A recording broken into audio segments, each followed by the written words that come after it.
jogo de xadrez, é estratégia, tá?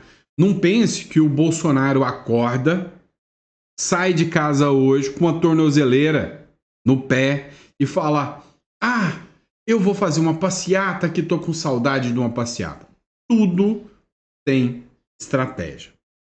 E eu vou explicar para você, né, qual é essa estratégia do Bolsonaro com a motociata que ele já tem planejado. Inclusive, a mídia, cara, a Jovem Pan, falando que é a última motociata vida do Bolsonaro. Parece que tá torcendo, né, para ser a prisão do Bolsonaro. Só que é o seguinte, tem uma tese aqui do Victor Von Serran sobre essa motociata que me chamou muita atenção e nós vamos falar sobre isso com vocês. Outra questão. O Trump também não acorda e fala: tem um juiz lá no Brasil, uma figura assim meio sem cabelo, eu vou partir para cima. Não. Tem um porquê, tem um motivo e pode ter certeza, né? Se hoje o Trump está impondo tarifas, sanções, é porque ele já sabe o que está fazendo. Dá uma olhada nessa publicação do Danuse, onde ele mostra que a estratégia do Donald Trump para cima do ministro Alexandre de Moraes é justamente a aplicação de penalidades para ver a reação. Quando o Alexandre de Moraes acorda e fala assim: ô, taca a tornozeleira no Bolsonaro, ele espera para ver a reação. Quando o Hélio Lopes vai se manifestar, ele fala: tira aquele negão de lá. Ação. Tudo isso, né, é planejado, é um jogo de xadrez. E a gente vai falar sobre esse jogo de xadrez hoje. Essa estratégia do Trump, do Bolsonaro e do Moraes. Esse jogo tá interessante de assistir. A nossa novela preferida. Vamos lá. Hoje é dia 29. Esse é o nosso último editorial do dia. Muito obrigado pela confiança, pela credibilidade que vocês têm no nosso trabalho. Vamos entender tudo isso que está acontecendo aqui na República das Bananas.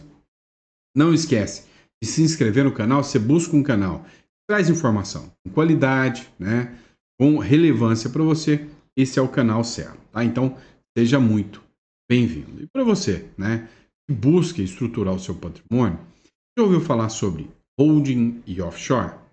É o seguinte, você já parou para pensar que aqui na República Tupiniquim é o país, né, onde você tem o X do Elon Musk atuando aqui, e aí se você, né, entra em briga com o juiz, a sua outra empresa e os sócios da outra empresa podem ser sancionados lá da Starlink, né, podem ser sancionados, né, no lugar. Pois é, não tem segurança jurídica nenhuma. E internacionalizar a sua estrutura, às vezes pode ser a segurança jurídica que você precisa, tá? Então, se você já pensou em fazer uma holding ou uma offshore, procure-nos, tá? Tá aqui na descrição o contato do nosso escritório. Fechado? Agora vem comigo. Vamos falar de política, que eu sei que você está aqui por isso, não são os lindos olhos azuis, e vamos falar sobre a motociata do Bolsonaro. Vem comigo. É o seguinte, dá uma olhada aqui. Mesmo com tornozeleira eletrônica, né, que o próprio ministro Alexandre de Moraes colocou no Bolsonaro, o Bolsonaro vai à motociata em Brasília. Monitorado por tornozeleira eletrônica e sujeito ao recolhimento domiciliar, o ex-presidente Jair Bolsonaro decidiu participar de uma motociata nesta terça-feira, dia 29, em Brasília. A aparição em manifestação será a primeira desde a imposição das medidas cautelares pelo ministro Alexandre de Moraes do Supremo Tribunal Federal.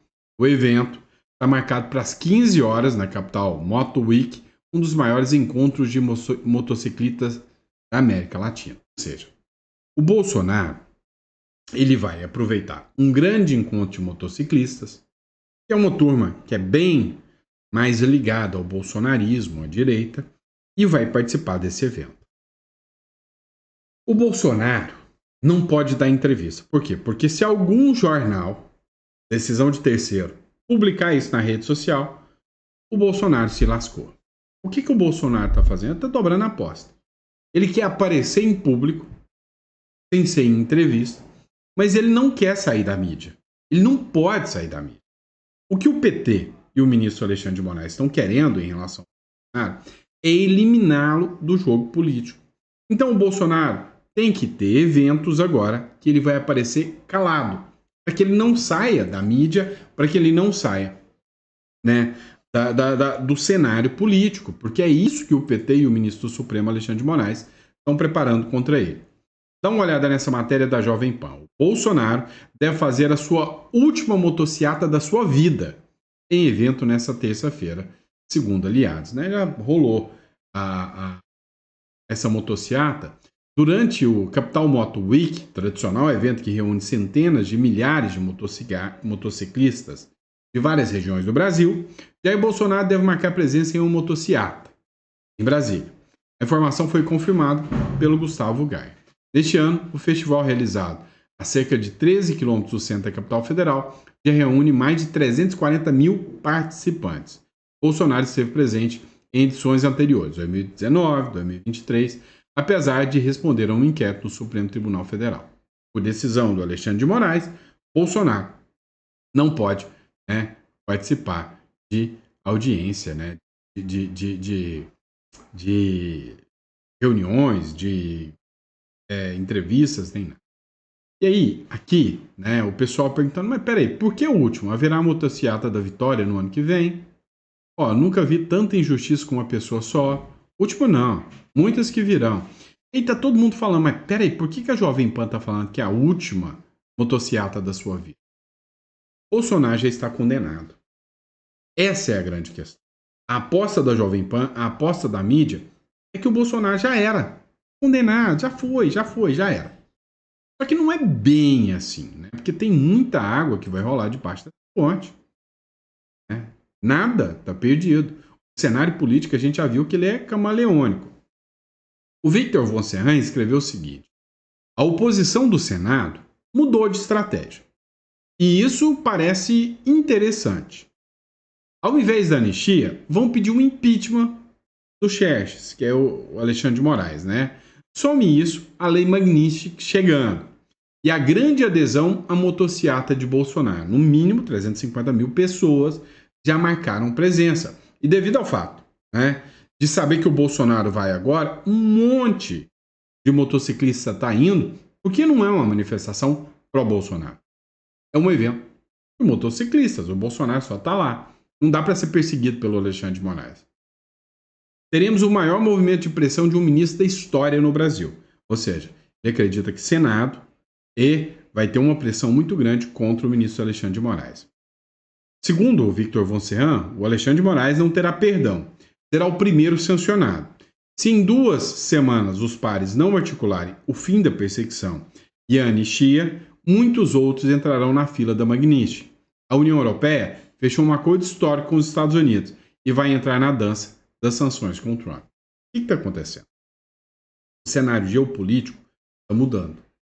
O Brasil ainda calcava a ideia de que o mundo se viraria contra o Trump e seria grande inimigos do Trump.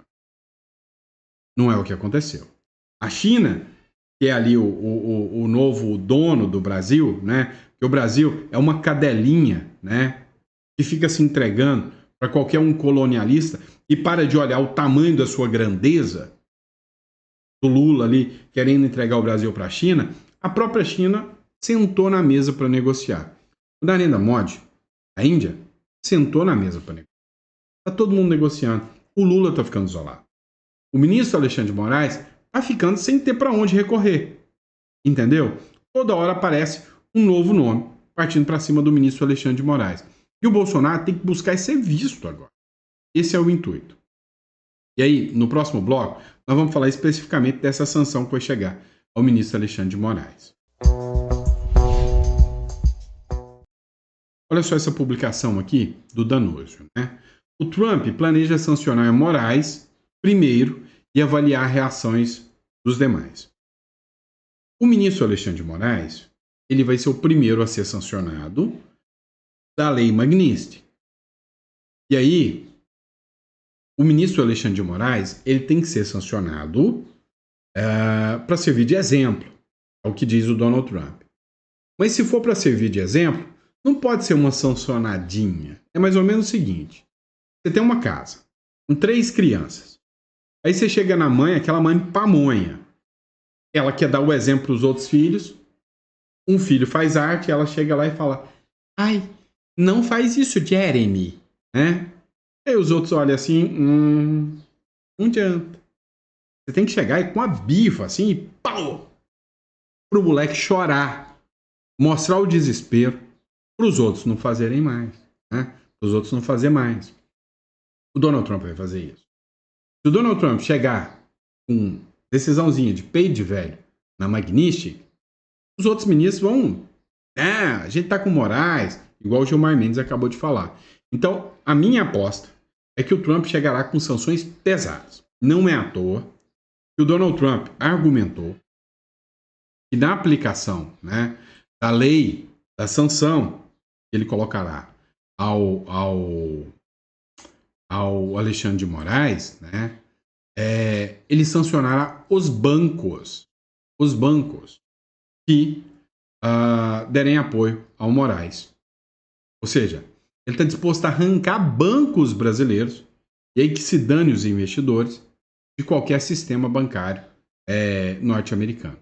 Dá uma olhada nesse trecho aqui do Metrópolis, aqui, o que ele fala. O presidente dos Estados Unidos, Donald Trump, estuda sancionar 3 ministros do STF com a Lei Magnitsky, que impõe restrições que vão do uso de cartões de crédito a transações em dólar. Além de Alexandre de Moraes, já citado publicamente pelo governo dos Estados Unidos, estão na mira da Casa Branca os magistrados Luiz Roberto Barroso e Gilmar Mendes.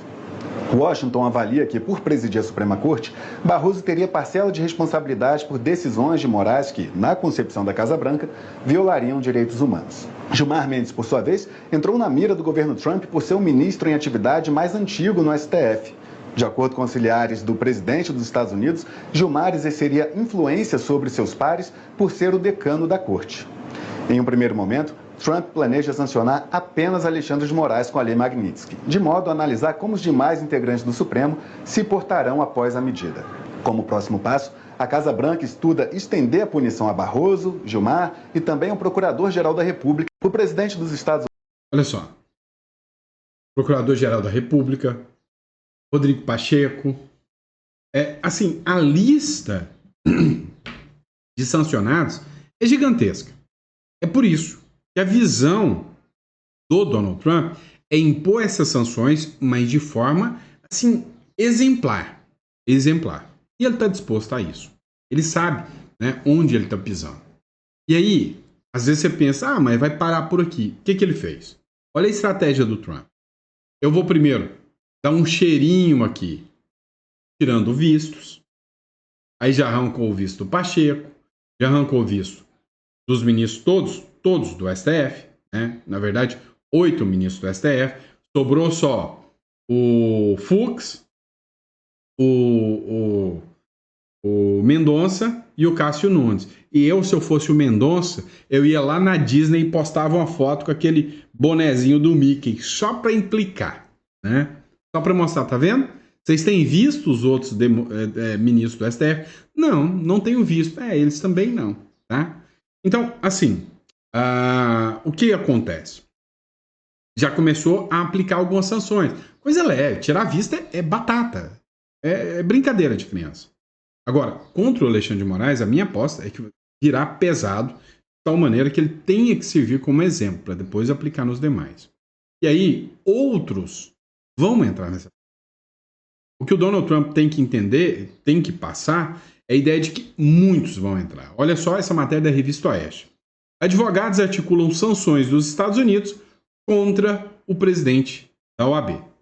No último domingo, dia 27, um grupo de advogados entregou um dossiê em que solicita que o governo dos Estados Unidos aplique sanções também ao presidente da Ordem dos Advogados do Brasil, Beto Simonetti. Meu amigo, o bicho está pegando. Conforme apurou a Revista Oeste, o documento reúne supostas omissões de Simonetti diante de denúncias de violações de direitos humanos dos réus de 8 de janeiro. Cara, vai pegar muita gente. Não vai ficar só nesse discursinho, vai ficar só até os ministros do STF. Não vai. Não vai. Então, assim, as frentes de trabalho que existem são medidas mais brandas, como retirada de vistos. Depois, medidas mais pesadas, que ainda serão aplicadas com a Lei Magnitsky. E ainda, as medidas mais pesadas ainda, que virão com o tarifaço do Donald Trump e com um possível sanção da OTAN. Ei, meu amigo, será que o Brasil, será que essa turma do sistema aí resiste a tudo isso? Esse é o grande detalhe. Então vamos falar sobre o tarifaço. Dá uma olhada só nessa publicação do Metrópole. O governo Lula acende alerta e teme o impacto do tarifaço em 2026. O que está acontecendo? O governo Lula está enfiando o rabinho entre as pernas, mandou o Mauro Vieira, que é o chanceler brasileiro, para ir lá tentar dialogar com o Trump. Está tentando resolver o problema agora, porque já sentiu o tamanho do buraco que ele enfiou. E aí o que aconteceu? O que eu falei para vocês? Quem me acompanha há mais tempo viu eu avisando isso. O brasileiro, ele ele gosta de política, mas ele não está tão ligado no que está acontecendo. O brasileiro médio, ele vê é o preço das coisas no supermercado, na gôndola do supermercado. A curto prazo, o Lula com esse soberania do Brasil, anti-americanismo, teve resultado político sim. É mentira você falar que não teve. O Eduardo Bolsonaro deu uma pavonada ali, né? Deu um egozinho nele e quis, não, eu que impus sanção tarifa. Foi ruim. Porque o Lula falou, tá vendo? Eles são os falsos patriotas, eu sou o grande patriota. Num curto prazo, beleza. O brasileiro, ele é tão memória curta, que o Pix, né, é uma conquista lá da época do Bolsonaro. Aí veio aquele auê da taxação do Pix. Lembra disso? E foi uma pancada bem no meio dos ovos do Lula. Lembra disso? Agora, o que aconteceu? Aconteceu o seguinte. O Trump falou do Pix e o Lula quer se apresentar como o salvador do Pix. Tem besta quadrada acreditando nisso. Tá? Tem besta quadrada acreditando nisso. É memória curta. Agora, o brasileiro é tão memória curta que agora ele tá aí falando soberania nacional, Deus, Lula e...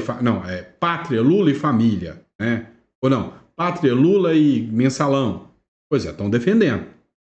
Agora, isso é agora porque o discursinho ainda não mudou nada. Em 2026, o impacto das tarifas vai fazer o seguinte. Vai faltar montador aqui no Brasil. É, meu amigo. Você acha que os carros vão querer produzir? O brasileiro está quebrando. O cara lá que vai vender aqui para o Brasil tem tarifa pesada também. Você acha que ele vai continuar produzindo para mandar coisa aqui para o Brasil se o Brasil retalhar? Não vai. Então o que acontece? Vai faltar alguns produtos importados aqui dentro do Brasil. Vai ficar mais caro. Insumos para o agro vai ficar mais caro. Nós vamos pegar uma inflação pesada. 2026, o que vai pesar no colo do Lula? O que vai pesar? O preço das coisas. Mas, Sandro, em 2026, eu ouvi falar por aí que as eleições não serão justas. Beleza, esquece isso. O que eu estou falando é 2026. Um ovo, R$6 cada ovo, é um monte de brasileiro passando fome e o povo fazendo auê e indo para a rua contra o Lula. Com o apoio do Trump. Então vamos lá. O que acontece? Diferente de Venezuela, nós ainda não somos uma Venezuela. Se tiver eleição, o povo resolver se manifestar e o Lula colocar tanque nas ruas e começar a desaparecer gente, o Trump vai entrar. Entenderam? O Trump vai entrar. Então, o jogo está pesado. O que eu falei para vocês há 3 semanas, quando o Trump anunciou as tarifas? Falei, o Lula tá gostando, tá achando bom, né? Ele vai ver, a hora que acabar a vaselina, se ele vai achar tão bom assim. Porque o que vai acontecer? Vai acontecer o seguinte, o preço das coisas vai estourar. O povo vai para as ruas. O povo vai começar. Lembra o não é por 20 centavos? Vai estourar um movimento daquele. E eu quero ver como que o Lula vai segurar isso. Não vai conseguir. Pode ter certeza. Vamos lá. E aí, quem está querendo ser o salvador da pata? O Alckmin. o Alckmin. Governadores querem tratar de tarifaço com o Alckmin e descartam falar em anistia. O governador do Distrito Federal, Ibanez Rocha, pediu ao vice-presidente da República, o Geraldo Alckmin, que fosse feita uma reunião com todos os governadores para tratar do tarifaço dos Estados Unidos. Embora não tenha data definida, o encontro deve ocorrer antes do dia 1º de agosto, quando entra em vigor a sanção americana. A informação é do Metrópole. O Lula é um pária internacional. Então, os governadores estão articulando o seguinte, olha, o que vai nos sobrar é, já que o Lula não consegue falar com o Trump, vamos ver se o Alckmin pode tentar negociar essas tarifas, porque o impacto vai ser gigantesco. Ó, de quebra, o que vai acontecer? Vai dar ruim para o Lula? Vai. Mas para os governadores que acreditam em eleição, vai dar ruim para eles também? É lógico. Todo mundo vai falar, ixi, olha o preço do ovo, olha que governador ruim. A culpa é de todo político. Então os governadores estão com medo disso. Querem negociar com o Alckmin. Ficou feio para quem? Para o Tarcísio. Né? A base está falando, se o Tarcísio comparecer nessa reunião com o Alckmin, esquece o voto do eleitorado bolsonarista. O Tarcísio tem que mandar um belo dane-se para o governo Lula e não pode dialogar com o Alckmin. E detalhe, adianta o que reunir com o Alckmin? Você acha que é o Alckmin tentando negociar que eles vão reduzir o tarifaço? Esquece. A questão é política, não é econômica. E enquanto o Lula for presidente, a questão continua sendo política. É o cara alinhado do BRICS, é o cara que quer ser o inimigo número 1 do Donald Trump. Enquanto o Lula é presidente, não vai acabar a tarifa. Lembra o que o Oineg falou no último editorial. Mas vamos lá. Vocês precisam entender o seguinte. O que está acontecendo? Lá em Washington, os senadores foram já. E para provar para vocês que não tem nada a ver com econômico, é político, olha o que a Mariana Sanches, do UOL, falou. Ou seja, não existem expectativa ou possibilidade de diálogo mais com Donald Trump. A expectativa é que esses senadores vão se encontrar amanhã com 6 senadores americanos no Congresso. Mas isso tem sido mantido, os nomes desses senadores têm sido mantidos em sigilo, justamente por temor dos brasileiros de uma interferência do Eduardo Bolsonaro, deputado federal, e o comentarista Paulo Figueiredo. Na semana passada, a gente trouxe na coluna a informação de que os dois já tinham atuado para intervir, para boicotar essa missão oficial do Senado brasileiro aqui, para tentar negociar as tarifas. Os dois que fizeram campanha ao longo de meses para que a Casa Branca impusesse punições ao Brasil numa tentativa de forçar o país a aprovar algum tipo de anistia ao ex-presidente brasileiro Jair Bolsonaro e a seus aliados. A gente sabe que a motivação da Casa Branca também está muito ligada à questão do processo judicial de Bolsonaro. Inclusive, o Donald Trump já disse dezenas de vezes que há um caça às bruxas contra Bolsonaro, né? E agora é isso, Raquel, eles não estão abrindo essa agenda justamente para tentar evitar essa interferência por temor de haver uma interferência. Eles, inclusive, falam isso, mas quando aí eu pergunto ao líder, Nelsinho Trade, o líder dessa comitiva, o senador do Mato Grosso do Sul, ele me diz, não quero falar do Eduardo, mas diz claramente que há essa interferência acontecendo, né, Raquel? Você sabe o que é isso? Não quero falar do Eduardo? Medo. Agora eu te pergunto, você sabe quanto que custa esses senadores que foram lá para tentar negociar? Muito dinheiro. E quanto que custa o Eduardo Bolsonaro e o Paulo Figueiredo para os cofres públicos e para os seus impostos hoje? Nada.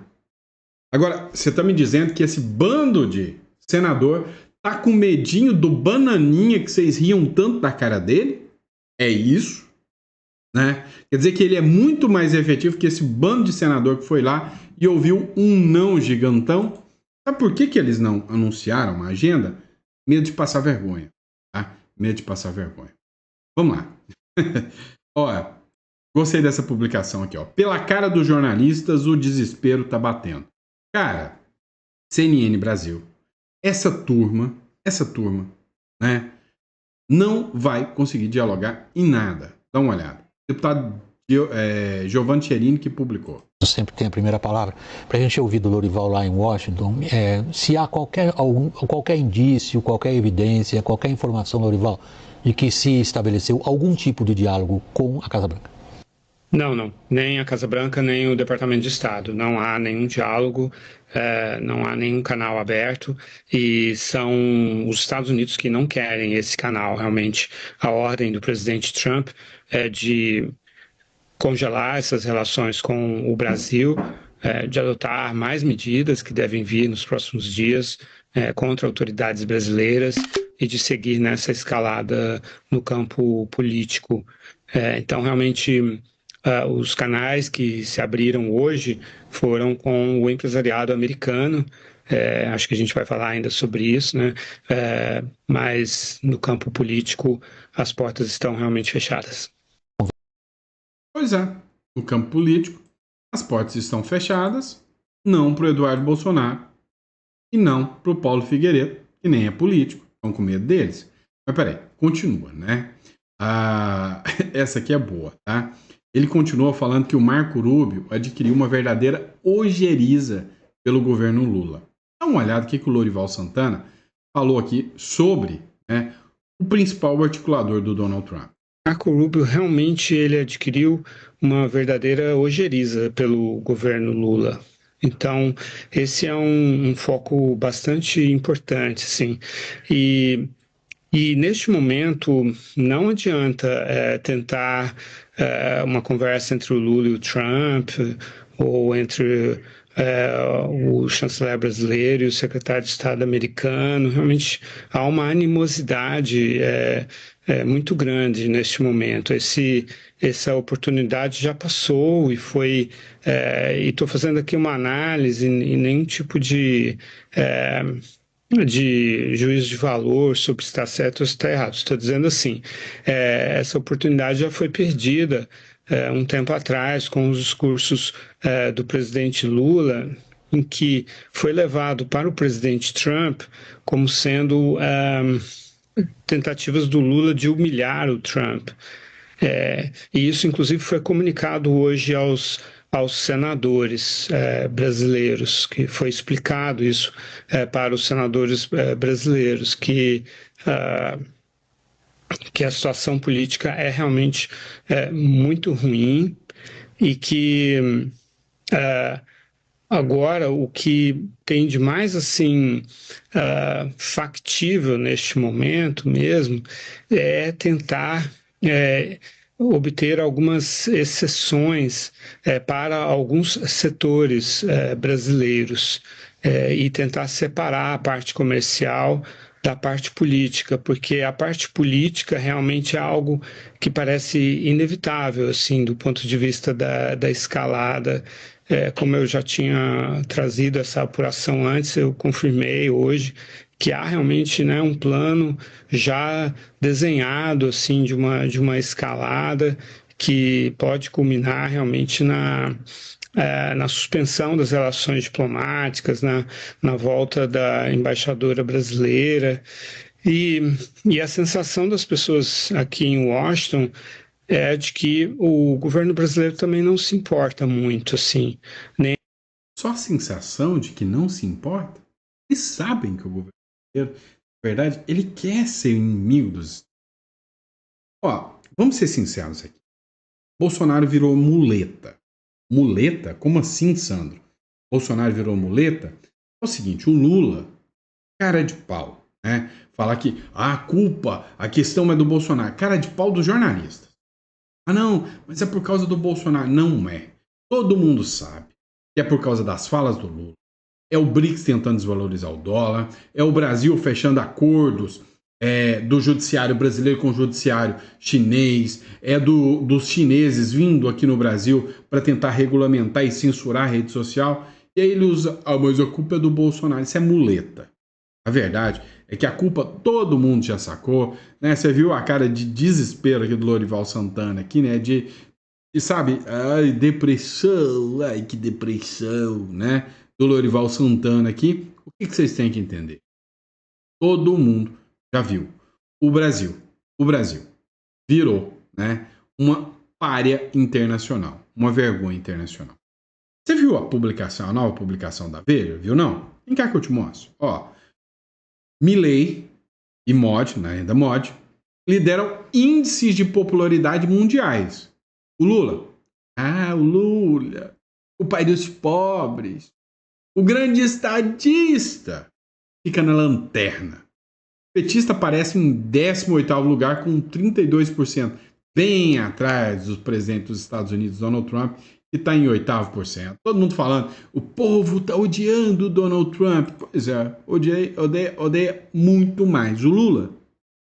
Um Donald Trump incomoda muita gente, um tal de Lula incomoda muito mais, né? Ou seja, não adianta. O povo brasileiro não gosta do Lula. Eles tentaram empurrar a goela abaixo. E o Lula vai ser presidente em 2026? E tem coisa esquisita, né? Tem coisa esquisita. Vamos lá. Às vésperas do tarifaço, Lula pede que Trump reflita a importância do Brasil. Para o presidente, os culpados pela tarifa de 50% deve ser validada em 1º de agosto são Eduardo e Jair Bolsonaro. Muleta. O culpado é Lula. Lula. Reflita a importância do Brasil. Renuncia. Reflita a importância do Brasil. Faz isso para nós, né? Ou seja, o pior que se pode ter hoje no Brasil é ter Lula como presidente. É a pior coisa que o Brasil pode encarar hoje em dia. Enquanto isso, o dólar, subindo. Dólar sobe e bolsa afunda às vésperas do tarifaço de Donald Trump. Deixa eu te contar. A bolsa americana está indo muito bem. Obrigado. E o dólar? Muito bem. Por quê? Porque não é a questão do tarifaço. O Trump está fazendo o jogo. O Trump está fazendo, né, o que todo presidente deveria ser eleito para fazer. Defender seus próprios interesses. Defender seus próprios interesses. Quem não está defendendo o interesse do povo brasileiro é o Lula, que está defendendo muito mais permanência no poder. Certo? É isso, pessoal. Espero que vocês tenham gostado do nosso editorial. Esse foi o nosso último editorial, pero no mucho, né? Não menos importante. Então, muito obrigado pela confiança de vocês, pela credibilidade. E amanhã, se o Papai do Céu permitir, a gente está de volta com mais um editorial, mais um bate-papo. A gente está aqui juntinho com vocês. Fechado? Grande abraço e até o próximo editorial.